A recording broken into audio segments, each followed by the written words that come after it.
Once that red, there it is, and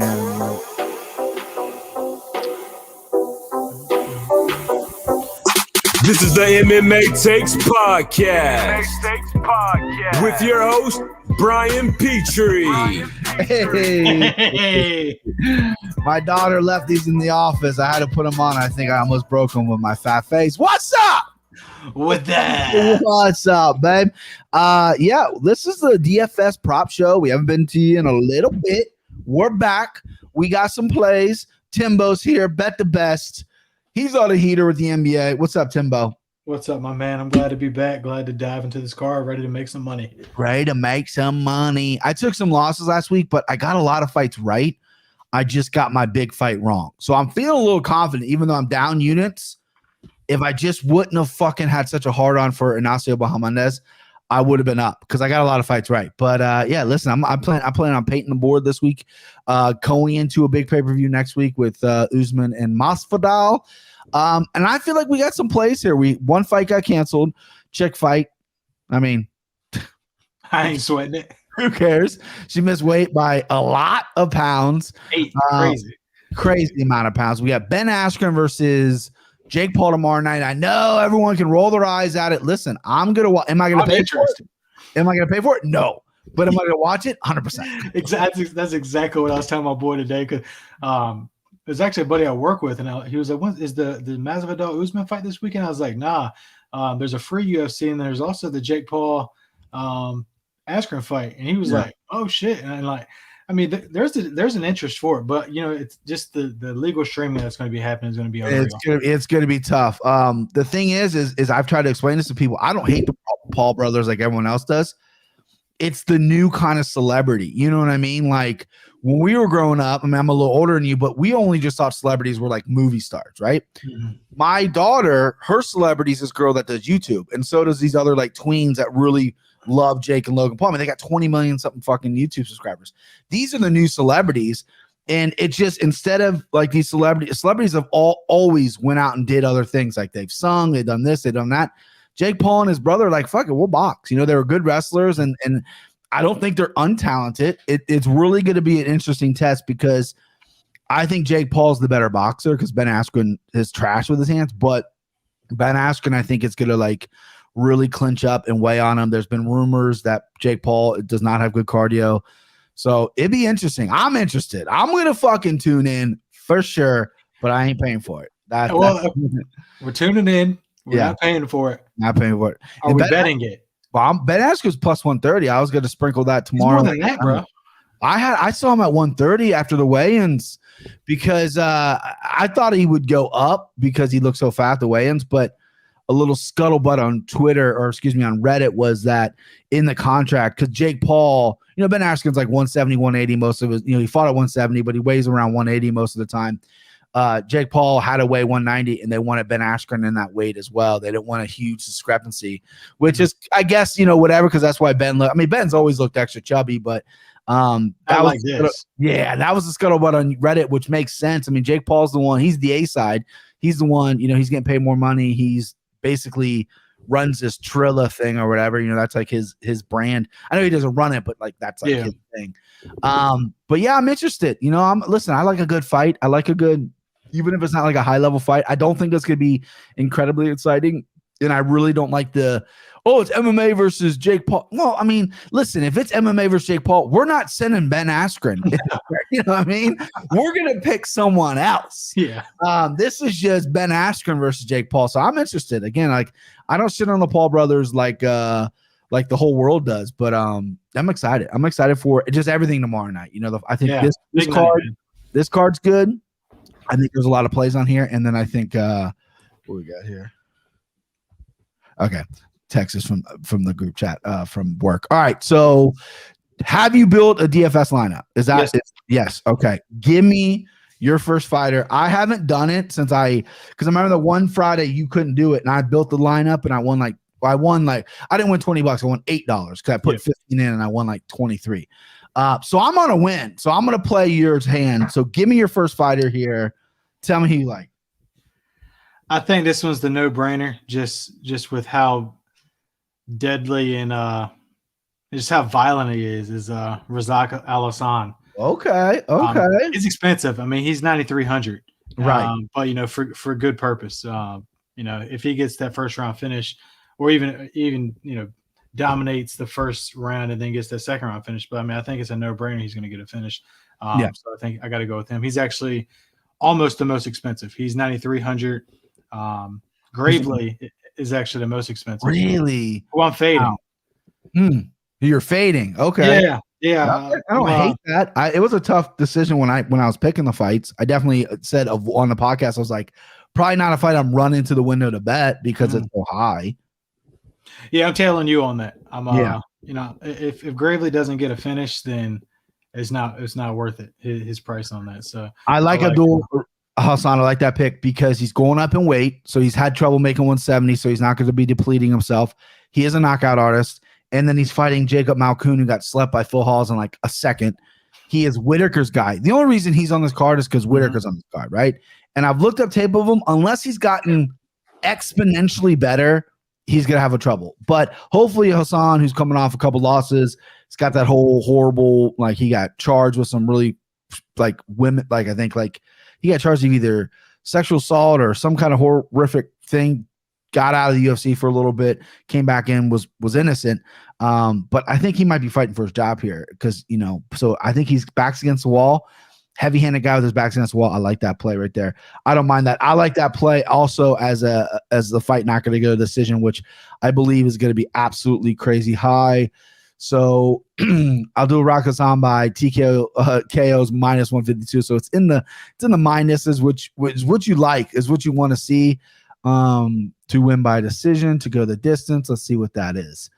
To go distance, yes. To go decision, no, is a minus 250. So, listen, if you're confident Hassan, I would take him straight up because he is ballooned up a little bit. I had him at 290. He's minus 335 here, straight up money line. There's ways around it though. Fight prop, go knockout. You can do money line. I like that play though. That was a fight that I didn't really second guess myself on, which now I'm scared about because we've only seen 8 seconds of Malkoun. Got knocked out. That was it. The tape before that's not great, but he could come out and like fucking surprise. And that's what I'm a little worried about. But I'm not too concerned about that. But yeah, that's a good pick. Give me the second one, Timbo. Second one here. I'm going out of character. But when you get these guys that are 9,300, I got a few more who win the 9,000s. I'm going out of character here, but I'm going Chase Sherman. Okay. Oh, yeah. Nah. Okay. He's my guy, man. But I mean, I'm trying to win money, man. And at the end of the day, Father Time is going to come at some point, and he came second round of the Aspinall fight. And that's right.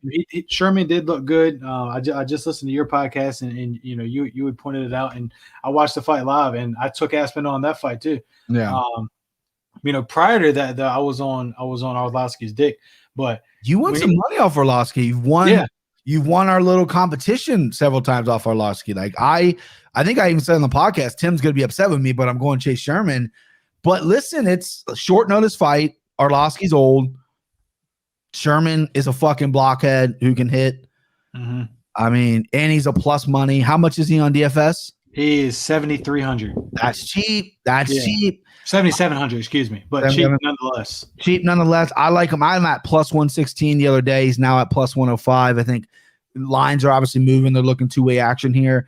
I think Orlovsky should be the favorite, but I like Chase at that plus money there, man. I'm gonna hammer that tomorrow. I'm just gonna do money line on that because Orlovsky. The big narrative of him is he doesn't have a chin, right? Mm-hmm. He didn't get knocked out by Aspinall. He got rocked a little bit, but he got choked out. Before that, his defensive is getting really good. Chase Sherman is a heavy-handed guy, but he's not slick like Aspinall. So I'm thinking he's just going to march forward and get a decision win over Orlovsky. He could finish him. Orlovsky could finish him too. It's heavyweights. Anything can happen, but I like Chase Sherman there. I like him to hit Orlovsky a lot too. I like him to be in his face, not because the dude doesn't give a fuck. He doesn't know what when someone says, "Hey, Chase, take a step back," he goes, "What's that?" I don't know what the fuck that is. I go forward. This dude with the bare knuckle boxing, his face is a mess. This dude just doesn't give a shit. Mississippi mean, Chase Sherman, baby. I like it. When I tell you it's really props to Aspinall because when Aspinall fought Orlovsky last fight, he was like a 9,300. Yeah. And now, Sherman is 7,700, and Orlovsky is like 8,400 or something. Yeah. So I mean that's way too expensive for Orlovsky. Just Yeah. considering who the last fight showed me what I needed to show. If he gets hit in the right spot still, because granted he would have been knocked out if Aspinall decided to do so. He went with the choke for whatever reason, but his chin is still suspect, as we all knew it was. He just right. He's still a skilled boxer. He can still move around well. But with Chase Sherman, all it takes is one, and I'm banking on that one. Yeah. And Orlovsky, if he wins, we haven't really seen it in the past, even though he's had a little bit of career resurgence here. He's not finishing guys. Like, he's decisioning guys, right? He's outpointing them. His footwork's still really good. He's still really fast for a heavyweight at his age, but he's not knocking dudes out anymore, unfortunately. He's not finishing them. So he would win a decision, a low output decision. You got the upside on Chase, who's cheaper at a plus number. You got to take him there. You got to roll with him on that, because if there's ever going to be a finish with risk of winning points, it's going to be Chase Sherman. All right, let's give me the third one here, babe. We're halfway through. Give me the third. Third one, I'm taking guys like Chase Sherman, so I can go with the Reaper, Robert Whittaker.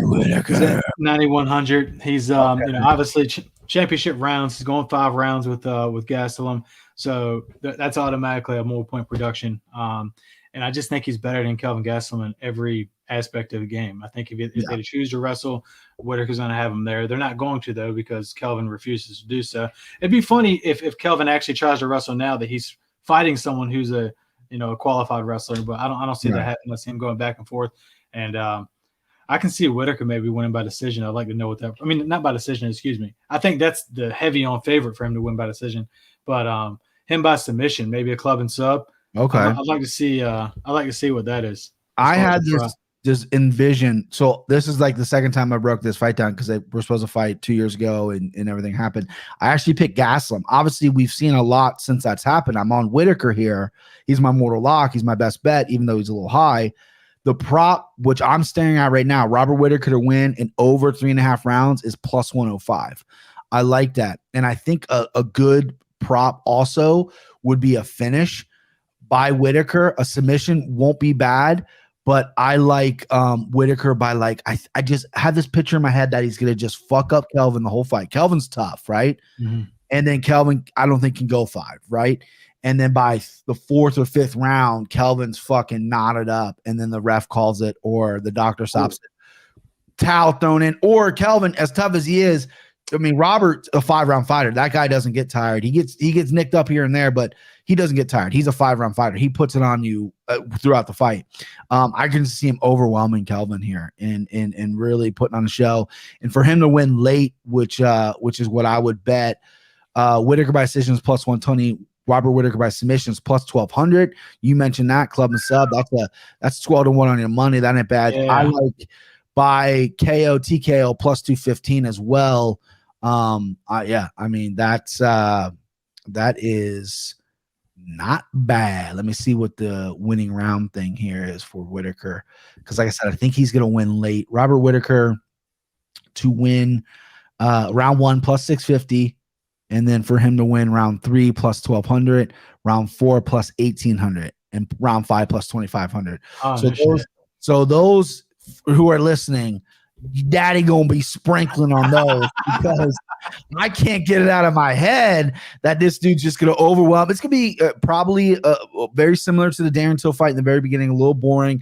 They're definitely gonna pick their shots. Kelvin still has a big left hand, but over time, I think Whittaker's just gonna run away with this fight and just fuck up Gastelum, and it's gonna look like Gastelum at the end of the Izzy fight. I mean, that fight could have potentially been stopped at the end of the 5th round. He got dropped and fell to his back and was just like whatever. Mm-hmm.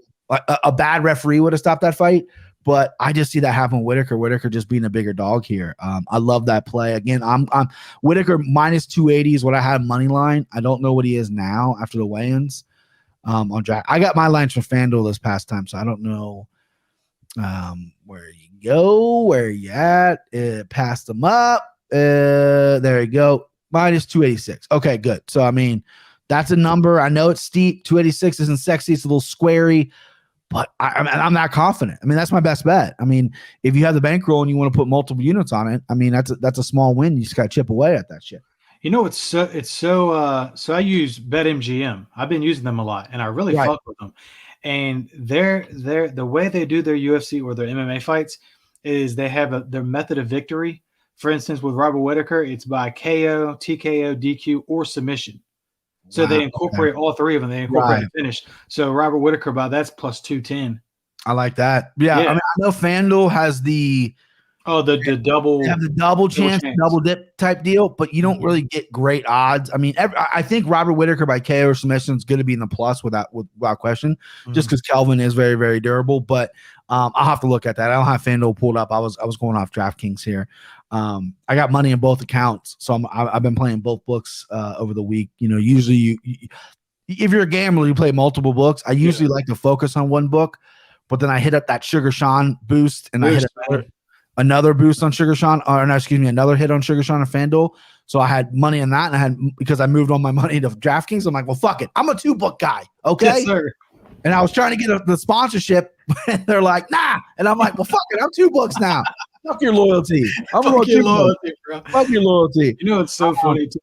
And so MGM, you know, they do the quote unquote boosts like everybody else does. And we were talking in the group chat earlier about, you know, Bellator tonight. I know this is about UFC tomorrow night, but Bellator, and they've got I don't know if it's a boost, because sometimes they'll put up parlays and just give you the regular odds, but they'll just kind of like showcase it. And they've got Phil Davis, Paul Daly, and Corey Anderson all to win for plus 575. I'm pretty sure that's about what I had it at, because I was going to bet like $10. Well, because you took Paul out and you're at plus 316, right? Yeah. I mean, that might be slightly boosted, but Paul, I love Paul. I used to be a big Paul Daly fan. I remember you were a Nick Diaz fan when him and Nick fought with that awesome fight. I was rooting for Paul. I like Paul. Shit. Yeah, I was a big Paul Daly fan. I saw him fight out. You know, it was like a cool thing to do. This is like really before MMA Twitter. It was so cool to like catch a fighter on a different organization and be like, oh, that guy's gonna be good. And then he comes over to Strikeforce and the UFC and stuff, and I'm like, oh, this dude's fucking lights out, right?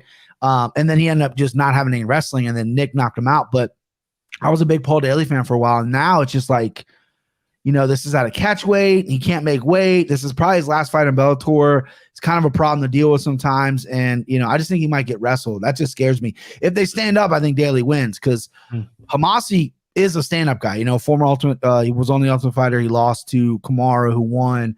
And then he's fought in the UFC. He's been knocked. He got in the UFC, got knocked out a few times, I think twice by the same guy. But he's a stand-up guy, essentially. But I think he's going to wrestle Paul. I don't think many people will stand up Paul. But, man, that's nice. So, I mean, listen, I think Phil Davis wins. I think the Russian's a little inflated just because he destroyed Bader, but he landed a good head kick on Bader. If you watch that fight, I mean, the Russian guy's good, but Phil Davis is an awkward fucking dude with that wrestling. Mr. Wonderful. I always wondered why he left the UFC. He was doing very well, I thought. I think they didn't match it was the same thing with Bader. They didn't match his contract. Okay. But like Phil was doing, him and Bader both were. I mean, listen, UFC's not in the fucking business to let 205ers go, because they ain't got many. That's been a division that's been fairly weak over the past few years. Apparently, Bellator, they were free agents. They decided to go to free agency, and the UFC had a matching period. Bellator offered them whatever, and the UFC had time to match it. And if UFC matched it, then contract-wise, they had to stay with the UFC. But I think Bellator just came in with a crazy price, and the UFC's like, nah, we're good. We're not going to match it. Yeah, that's what I think. I know that's what happened with Bader. I'm not really sure about Phil Davis, but I believe so. Because you're right. He was doing okay in the UFC. I mean, he wasn't like losing anything. Not cut worthy by any means, but no, yeah. All right, let's give me another one. So you got 1, 2, 3. Was that 3 right there? Yeah. So that was Whittaker, Sherman, and Alhassan. Give me a fourth one here. Boom. This one, you can't not take someone in this fight. And I listened to you break it down, and then when you factor in age and everything, I got to go Romanov. That fight's going to be, I don't want to necessarily say violent, but there's going to be a finish. So you're going to want to get those points. And the finish, and for it not to go to decision, it's all been minus all week. Oh, no shit. Everyone knows. I might just fade it and be like, you know what? These fucking big boys are going to go to decision just because. I mean, it's good. Whoever ends up on top. I mean, essentially. And Romanov's like, how do you bet against a fucking Russian with Donkey Kong punches? against a guy who's been off. He fought recently, but he took some time off because he was like a male model. Yeah, right? he's got other things to be Yeah, doing. he's got other Romanov doing. Yeah, Romanov's like, I punch face. Yeah. I get paid. Like the Esposito's like posing in the octagon with like fucking like tight dad shirts on, like plus size model. Like fuck that. Romanov's an ugly son of a bitch that just wants to Donkey Kong in your face. I like Romanov a lot. He's young in his career. I have him as my send him home. I'm betting him straight up money line. I'm gonna try to find maybe a way around a prop. I'm going to maybe try to get interesting with that just because the prop for him is just, you're better off betting him straight up at minus 154. He's still a fairly low number. I don't know how, I don't want to go crazy on him because Juan, I do think is a decent guy, but so Romanov to win by TKO or KO is plus 240. So that's not as crazy as I thought. Esposito to win by submission, which I see some cappers picking, plus 375. Oh, is that right? Yeah. So that's his only method of victory, you think? Yeah, I think he could. Yeah, I think if they both could win by submission, Romanov by submission is plus 350, so they're both on the plus. I don't hate that. Romanov fucking forearm choked De Lima last night. Just put his forearm in his neck. I was like, fucking die. And the guy fucking backed out. The dude's strong, and if he really cleans up his stand up, he could be a problem because if he gets on top of you, he's so heavy on top and he's so strong that he could be a problem. He's 13-0. I don't want to jump the gun on the guy yet, but this is a good matchup. This is good matchmaking right here, which a lot of people I rarely say that, but this is good matchmaking. Two big heavyweights, and I think you got the guy who's going to probably get the more violent finish. I think Juan Esposito is going to get beat up, and then if he wins, he's going to catch a lucky submission.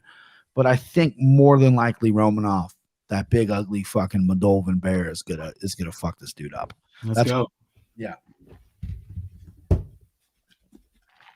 You like number five? I'll save the best for last. But when I found out about this fight, which was not too long ago, Jakar Close. Yeah. Jeremy Stevens I've just never liked him. Don't like really. Don't like anything about the guy. Don't like his attitude. I loved when Connor fucking embarrassed him in front of the whole world, and that's literally what he's known as now. Yeah, that's fine. Who the hell just knocked him the fuck out? Hit him with the elbow. Calvin Kattar. Calvin Kattar. Yeah, fucked him up. Yeah.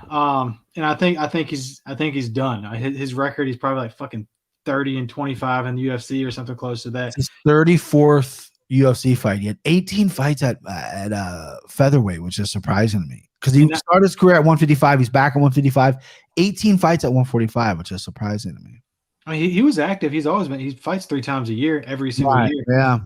And he's violent, and not to take away from, he's an exciting fighter for sure. But even the shit today when he pushed Jakar for literally no reason, like, what are you doing, bro? Yeah. Like, that's what he has to do to hype himself up now because he knows, and this. I think I heard you talking about it on the podcast, how he's sober and shit. Bro, I remember sitting at my job like 2.5 years ago listening to this same sob story. And they all have it. They all do it. I'm sober now. And then like they Jeremy Stevens isn't a big enough star that we haven't heard the stories like we hear from John Jones or whatever. Yeah. But you got to imagine if he's coming out saying I'm sober, the people that are close to him have seen that side of him before, where it gets ugly. But you're right. Every fighter does that. I don't remember if he has before, but I'm sure he has. He did on Ariel's show. I remember. Okay, yeah. I'll take your word for it. I'm not into this guy. And especially at a plus number for a close, he's 7,800 on DraftKings. I've seen all I need to see from Jeremy Stevens. He's still violent. He can still hit hard, but he like when I'm watching him fight, especially recently, he looks like Mike Perry looked in his last fight. Yeah. Very flat-footed, very willing to get hit. He's looking for that big punch, and it's just not there because the other guys got. And you brought up the Dariush fight. Yeah, that was a fucking violent fight, and he had Dariush hurt. Granted, he ended up that was just an insane fight. I mean, yeah, that's gonna happen. I mean, when you get in a dogfight like that, I mean, he had Dariush on bad skates and just got caught. Dariush has that power. I mean, Dariush has done that to a lot of guys. And I don't think Jeremy Stevens has the chin. Maybe if ever, but certainly not now, being in his later years, to handle that. And now I think he's pissed off close by doing that bullshit at the weigh-ins today. So yeah, I like close here. You know, the value's there, so I like them. I like close by decision at plus 195. That's a good prop. I'm gonna take a money line too. He's my half mortal lock. I also had Dakota Bush as my other half mortal lock as well at plus 150. I was impressed with what I saw in that kid. But you're right. I just think Jeremy Stephens is got one method to victory, and close has more. Like he can stand up, he can wrestle. Jeremy can't really wrestle. Jeremy's at this point, he's not evolving, he's not improving. He's the same heavy hitter guy. He added some leg kicks. He's going back up to 55 because he missed weight at 45 a few times. I like Jeremy Stephens. I've always liked him. I mean, he started in UFC so young, always exciting fights. I never once ever looked at this guy. I was like, oh, he's gonna be champion. I've never was like, even when he went on a run and when he knocked out Josh Emmett, I'm like, oh, Jeremy Stephens stuff. No, I've never thought that. And close before the Dariush fight had a lot of hype. A lot of people liked him, including myself. So I think Vegas got this wrong, and I think we're gonna fucking rob them blind for it. I know it's not a crazy number. I had him at plus 100. Not sure what the current money line is for him. Let's see here. That's what close was at. Oh, you said the decision was plus 185. No, close is the underdog at plus 100 currently. Okay. So decision is plus 195 for him to win the decision is plus 195, and for him money line is plus 100. So he's the dog in this fight, which I like. Which I think if I think Vegas got this one wrong. I know Jeremy Stephens been around for a while.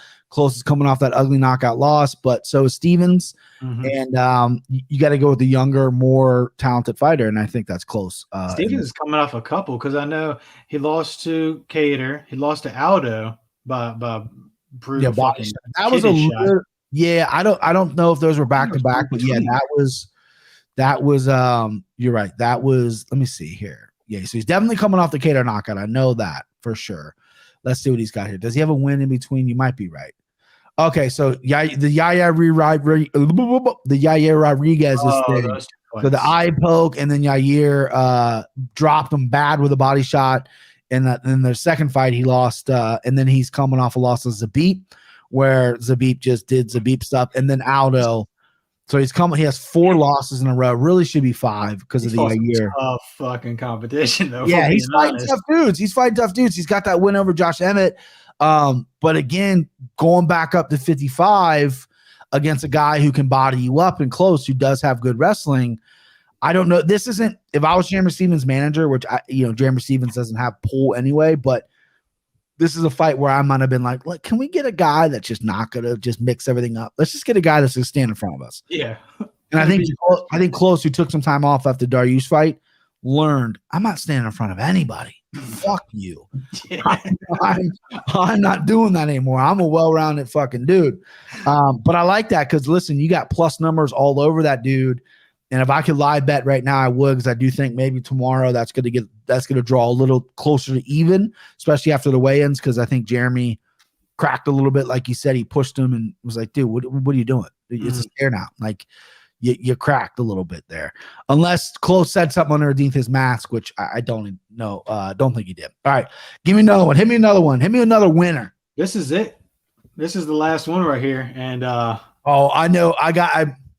I'm tailing you, brother. I feel like I know who you're taking. I don't think you do. I'm tailing you. I'm taking Dakota Bush. Oh, yeah. I'm surprised that you're not. You're a violent Bob Ross guy. You're a painting guy. Well, I mean, he's kind of fucked me over in the past. That's a tough fight too. Munoz is a guy who hasn't looked good, right? But he's such a good wrestler that he could steal a decision. I think Bob Ross Pena is saying all the right things this week. I love his mentality. Like, he's like, you're going to see the real violent Bob Ross. This dude wants to fight. Like, I love his attitude. He's embarrassed because he's a submission artist and he got fucking submitted last right. fight by a guy. Yeah. And Munoz got fucked up by Nasrat. But, I mean, again, Nasrat's a good dude. But that's going to be a great fight. That's an awesome fight. But Dakota Bush, let's talk about this dude. Plus 150. He's my other half of my mortal lock. I got to imagine they're changing. Oh, well, your mic went off. Can't hear you. Did I mute you? Hold on. My bad. I muted. I got you. Okay, I got you. I thought I was like, did I fucking hit something? You said Dakota Bush is part of your mortal lock? I have 2. So I felt like I was shortchanging the audience if I just went close because he was such a plus 100. That's almost even money essentially. And I really like Dakota Bush, so I split them up. I did 2 half underdog locks. Excuse me, underdog, not more locks. Gotcha. I keep saying that half underdog locks. Yeah. I like what I've seen in this kid, right? He's got that unique stance. He's confident. He's a country boy. He's training with Bryce Mitchell, so he's working on his grappling. I believe I don't know if he's with Krause or not, but he's from Missouri, so I got to imagine he is. I popped on his Instagram, and this dude's a fucking backwoods motherfucker. And Hubbard's a guy that's burned me in the past. I can't get him right. He's a tough, durable dude. I just think if Bush has cardio, I think he's going to put it on Hubbard. I do. I don't think Hubbard's that good. Let's go. Let's fucking do it. I wish there was a site out there that we can see if the UFC is going to make him change his name, because Dakota nicknamed Harry Bush. Yeah. And it's like, but I don't know if you're going to get away. I can't see Bruce Buffer saying, I don't know if Bruce Buffer's going to be doing Harry Bush. Like, yeah, because like I said, Chet Mendes was money shot, like blasting off in chicks' faces. Like they made him change it to money. Like, dude, we're not doing money shot. We're owned by Disney, bro. So I doubt Harry Bush is going to come out. But I like that as an underdog. Again, I think I saw his last fight where he knocked out a guy in a minute. He looked aggressive. He looked good. He was bouncing on his feet. He has a lot of wins by submission as well. He's pretty well-rounded. Training with a guy like Bryce Mitchell, who's just good to smother you. You're going to work on your grappling training with that guy. So, yeah, this is interesting. At plus 150, I like it. And how much is he on 7,300? That's why he's fucking cheap as shit. Like, that's a no-brainer. You know, even if he – granted, knock on wood, don't want this to happen because I'm trying to win big. But even if he loses a decision and just get some control time, or like, you know, just 7,300, you're so fucking cheap. It's like, okay, you're right. You know, if he does me 50 points. Yeah, right. And I think he will, because Hubbard is tough. He's not defensively sound. Dakota Bush wants to strike. Dakota Bush can wrestle. And he's a finisher, right? And Hubbard has been finished. He's got a good chin. His stand-up's not great. He'll stand in front of you. So I think points are to be had here, and when you're giving them so cheap and at plus 150 is what I saw Bush at. Let me see if DraftKings has them any different. I got these lines at FanDuel. Yep, plus 150 hasn't moved. Love that fight. Love that pick. Would you just see him on the regional scene in Missouri? I didn't know who he was. So Hubbard was supposed to fight. Who was he supposed to fight? This was a super late replacement. Let's see. Hubbard was supposed to fight Nathan Levy. Natan Levy, yeah, the Vegas dude who's on the Contender Series, big, strong grappler. He COVID or something happened to him, so Dakota Bush came up, and I had no idea who he was. So I looked him up. I only got to see 2 fights of his. One from recently against Austin Clem, who he knocked out in a minute, and the other one was from like 4 years ago, which I don't really hold much stock in that. He won, but I'm like, that was 4 years ago. He only has 2 losses, or both in the LFA by decision. And then I looked on his Instagram, and Big Hunter, I'm going to sneeze. Bless you. Thank you. Big Hunter, and then was with Bryce and was training with like a bunch of different dudes. I looked up some training footage of him, and he seems like a good – I can only take so much, but he has a good record. He's fought some decent dudes. And again, I just don't think that highly of Hubbard. I think it's going to be a fucking – stand in front of me and let's see what you got type of fight. And if they grapple, I think Bush is pretty good. Hubbard just got choked out by Selecki his last time out. So he looks like he has that Bryce Mitchell country grip, monkey strength. It's literally his post are in the gym and then bagging deers in the gym, bagging deers. Rich. Yeah, he's not. If you go to YouTube once we get off here and you watch the Clem fight, he had this guy. I mean, he was throwing big punches and finished with a head kick on the fence. Clem, decent fighter. I mean, nothing to write home about, but it was a brutal finish. And this kid's confident too. I mean, that's I like his swag a little bit. All right, Timbo. Bellator is starting. Paul Daly is about to fight. Oh no shit! That's the first fight. First fight of the night. Yeah, it's 9:02 right now. 9:04. Yeah. So let's wrap this up. Thank you for watching. Timbo, you're the best, bud. Let's win some money, all right? Let's do it, brother. Yo, bud. I'll talk to you tomorrow. Later.